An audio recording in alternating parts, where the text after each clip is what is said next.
Bienvenidos amigos. Como es costumbre en este canal, para analizar los hechos acaecidos en Polonia en 1939, nos limitaremos a examinarlos desde la perspectiva diplomático-militar, obviando todo aquello que no se ciña al aspecto histórico-militar del canal, principalmente supuestas conspiraciones ocultas, que sirven, en parte, para culpabilizar a un tercero, ya que siempre es más fácil culpar a otros que reconocer los propios errores. Desde la antigüedad, fue común que dos pueblos, ciudades-naciones o equivalentes permaneciesen en guerra, atacando y siendo atacados durante años, décadas o incluso siglos, permaneciendo como férreos enemigos. Ahora, cuando aparecía un tercer protagonista que suponía una amenaza para ambos, estas naciones dejaban sus diferencias de lado temporalmente para unirse mediante una alianza y luchar juntos contra la nueva amenaza. Estas colaboraciones entre enemigos no eran por causa del acercamiento de sus posturas, y sí por un interés común. Cuando la amenaza de un tercer pueblo o nación desaparecía, las rivalidades y guerras entre las dos naciones iniciales continuaba sin que la alianza hubiese significado ningún acercamiento. Además, si uno de ellos se convertía en una poderosa amenaza, no era extraño que el antiguo enemigo forjara una alianza para derrotar a la mayor amenaza del momento. Nuevamente, esto no suponía ningún acercamiento significante entre las distintas posturas. Simplemente se trataba de un interés común y de escoger, de los males, el menor. Esto ha ocurrido así durante siglos y milenios, indiferentemente de la época o del continente, desde la antigua Grecia o los pueblos vikingos, por poner apenas un par de ejemplos. Acerquémonos en el tiempo. En 1914, momento en el que comenzó la Primera Guerra Mundial, el heredero del Imperio Austrohúngaro fue muerto en una visita a Sarajevo. Este hecho provocó que Austro-Hungría declarase la guerra a Serbia. Serbia tenía una alianza de apoyo militar con el Imperio ruso, que introdujo a este en el conflicto. A su vez, Rusia tenía un pacto de asistencia con Francia, entrando esta en el conflicto por apoyo a Rusia. Del mismo modo, Francia arrastró al Reino Unido al conflicto por cooperación en caso de guerra. Alemania, que tenía un tratado similar de apoyo a Austro-Hungría, también se vio involucrada en la Gran Guerra. Aquí, lo más destacable es que Rusia y Francia, y a su vez el Reino Unido, tenían una alianza de apoyo militar que los acercaba indiferentemente de sus posiciones políticas, mientras que Francia y Alemania eran archienemigos declarados e irreconciliables.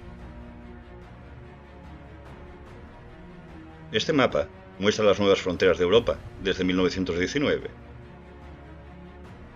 En 1938, el nuevo país objetivo para ser anexado por Alemania era Checoslovaquia.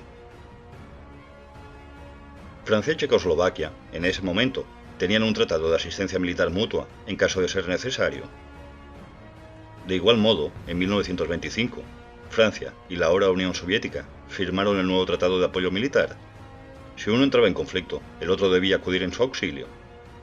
A su vez, Francia continuaba a mantener de cerca su colaboración militar con el Reino Unido.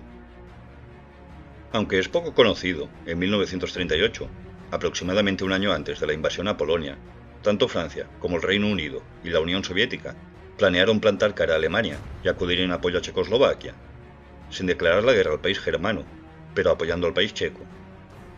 Sin embargo, Francia no dividía fronteras con Checoslovaquia y debería cruzar Alemania o países aliados de Alemania. Además, el país checo se encontraba fuera del alcance de sus aviones. El Reino Unido, también sin fronteras comunes, tampoco podía auxiliar al país con la mejor de sus bazas, su poderosa marina de guerra, ni desde el Mar del Norte ni desde el Mediterráneo. La Unión Soviética contempló la posibilidad de pedir a Rumanía permiso para que sus tropas pudiesen atravesar el país y llegar a Checoslovaquia, aunque las relaciones soviético-rumanas ya estaban lo suficientemente deterioradas como para que esta opción fuese viable. Sin posibilidades de ser auxiliada sin provocar un conflicto mayor, Checoslovaquia fue abandonada a su suerte, sin que los aliados occidentales hicieran nada. Como podéis ver, alrededor de un año antes de la invasión a Polonia, Francia, el Reino Unido y la Unión Soviética mantenían sus tratados de apoyo militar y posturas cercanas según sus intereses. Sin embargo, Alemania continuaba a ser el archienemigo. Una semana antes de la invasión a Polonia, Francia y el Reino Unido recibieron un duro mazazo: la firma de un tratado secreto entre Alemania y la Unión Soviética que acercaban posturas. Como veis en el periódico, ¿qué harán los británicos? Lo mismo que habían hecho hasta entonces y que harían después: poco o nada. Tanto Francia como el Reino Unido fueron liderados con gran pasividad para evitar otro gran conflicto. Alemania y la Unión Soviética no eran aliados, pero habían acercado posturas comunes. 8 días después del pacto, se repartieron los territorios de Polonia. Antes de continuar, veamos a Finlandia. 2 meses después, en noviembre de 1939, la Unión Soviética inició acciones militares contra Finlandia. Finlandia pidió repetidamente auxilio al Reino Unido y a Francia. Aunque el tráfico marítimo de buques de guerra hacia el Báltico no era viable sin violar la neutralidad de las zonas marítimas de Noruega y de Dinamarca. Del mismo modo, el apoyo terrestre era inviable a través de las neutrales Noruega y Suecia. Nuevamente, los aliados occidentales hicieron poco o nada. En este caso, únicamente, la Unión Soviética fue expulsada de la Liga de las Naciones. Finlandia, como vimos al inicio, tenía un nuevo enemigo y cambió de bando, convirtiéndose en aliado de Alemania, al tener el mismo enemigo común. Fue aquí que Alemania, en previsión de que el apoyo a Finlandia se convirtiese en una excusa para los aliados para ocupar Noruega y Suecia e impedir la exportación del mineral de hierro, invadió Dinamarca y Noruega. Ahora, Francia y Reino Unido sí que enviaron tropas a Noruega, aunque de manera débil y tardía. Volvamos a Polonia, en septiembre de 1939. Francia y Reino Unido garantizaron la independencia de Polonia, pero cuando se hizo este pacto fue pensando únicamente en la amenaza alemana, ya que la Unión Soviética, por entonces, estaba más cerca de ellos que del país germano. La declaración de guerra fue únicamente contra Alemania, ya que a pesar del acercamiento germano-soviético, la principal amenaza continuaba a ser Alemania, que ya había anexado Austria, Checoslovaquia y ahora Polonia. Sin acceso al mar Báltico, Polonia fue abandonada a su suerte, al igual que Checoslovaquia y Finlandia. Los líderes occidentales hicieron lo mismo que hasta entonces: poco o nada. El líder alemán creyó que no le declararían la guerra por invadir Polonia.